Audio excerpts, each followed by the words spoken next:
Okay, we're here this evening with Charles Sinsofsky. Hi. Charles had a sudden awareness, I guess it was about 3 years ago, Yeah.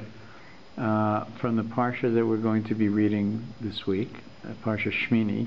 Most people talk in Shemini about Nadav and Avihu, the deaths of the sons of Aaron. But Shemini is also very involved with issues of kashrus. And I think that Charles, in his research in Shemini, had an awakening that has brought him to a very high level and intense commitment to Yiddishkeit. Do you want to tell us a little bit about the incident? Okay, my wife and I, we went and attended a course of science and Torah. Because I'm, at the time, 3 years ago, just prior to my father passing, I wasn't very observant. I had a lot of questions though. So, the usual questions, the famous ones, does God exist, and how did we get the Torah, and if it's a book that explains everything that happened, why did they read it, or whatever, the whole thing, and does it tell the future, the whole thing.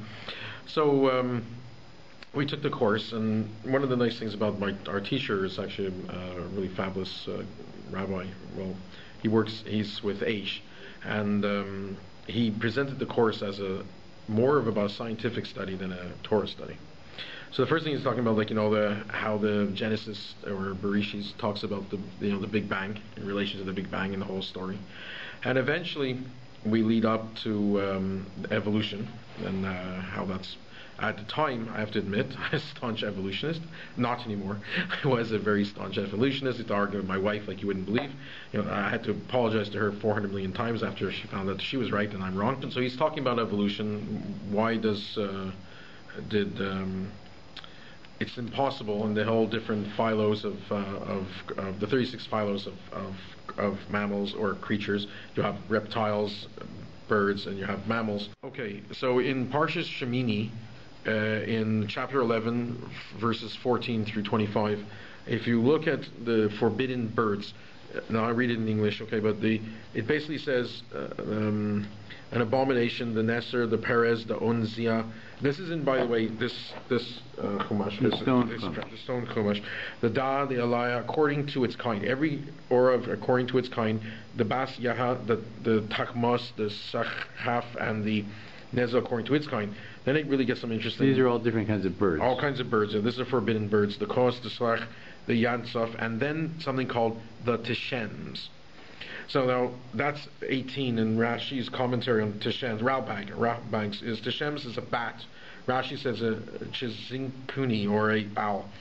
Now the spelling of Tishems here is very interesting because in the Hebrew side it says this word in Hebrew Tishems, and then in the next page, under small creeping animals, in chapter 11, 26 through 34, on 29 there are contaminated ones among the teeming animals that teem upon the earth, and Kol and Tekbar, Taz, according to its variety, the Anka, the Korach, and the Lita, the Komat, and the Tishems.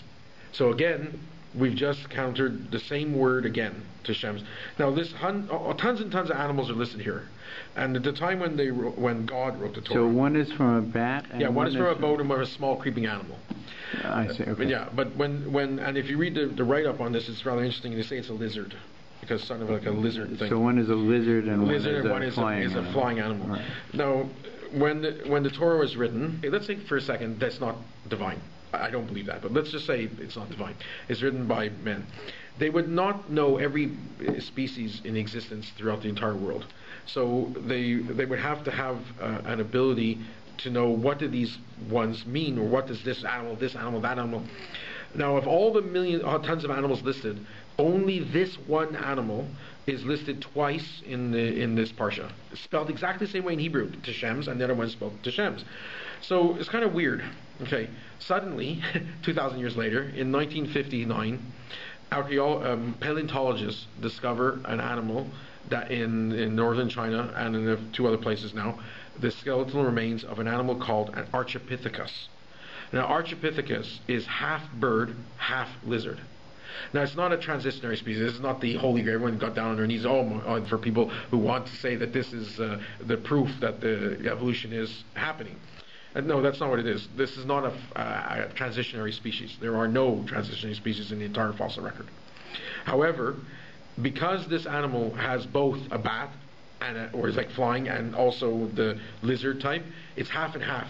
So it's like a flying lizard. Well, it's kind of like, but it didn't fly. Australopithecus did not fly, but it had wings, rudimentary wings, rudimentary wings and feathers, and you can see it in the fossil record. They actually haven't found. So it was a lizard with wings. Lizard with wings, yeah. But what's really neat about it is, okay, why I thought it was really amazing is that I know a little about paleontology, and my teacher, who was teaching the class at the time, presented the theory that the Australopithecus, because it was discovered, is the only one in the entire fossil record that is the same in both categories. It's half bird and half lizard.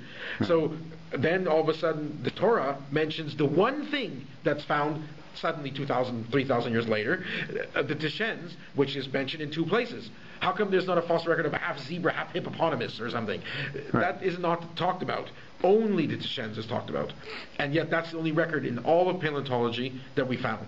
So that took me for a loop. I mean, I've read other things now since the 3 years that I've been studying it, and I've talked to other rabbis about it, but what really freaked me out was if the Torah is not divine, which it is, but if it was not divine, they could have picked anything as their two things. Like they could have said a half fish and a half of a lizard or another thing. Why the one single thing that mentioned twice in the Torah in Hebrew is the same word used twice on the only animal that is in the bird section and in the lizard section, which is exactly what they found in the paleontology.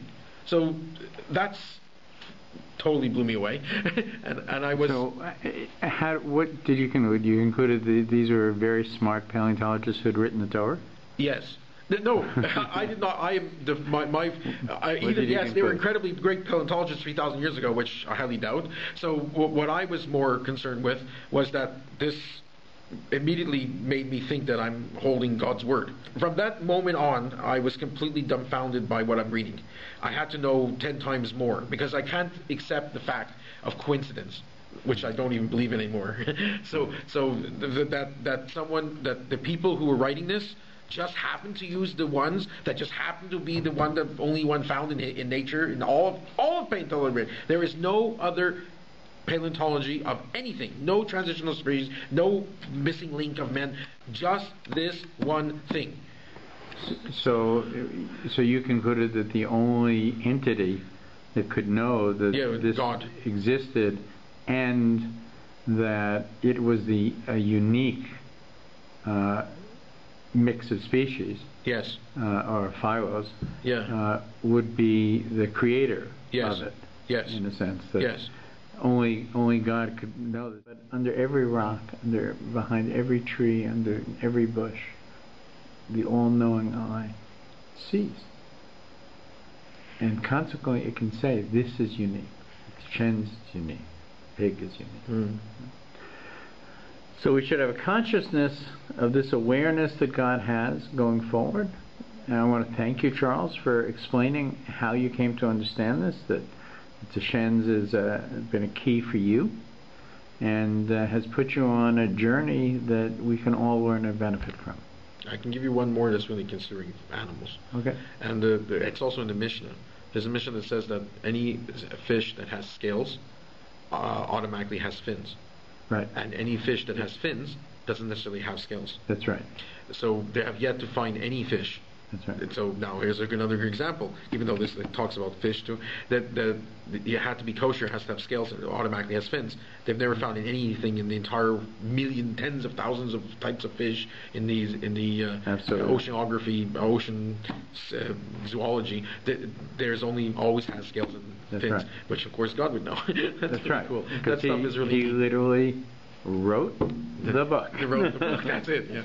That was excellent. Okay, thank you for these observations, Charles. Thank you. I want to wish you a good Shabbos Shemini. This is a special Shabbos. Oh, it's for me, yes, it was. Yeah.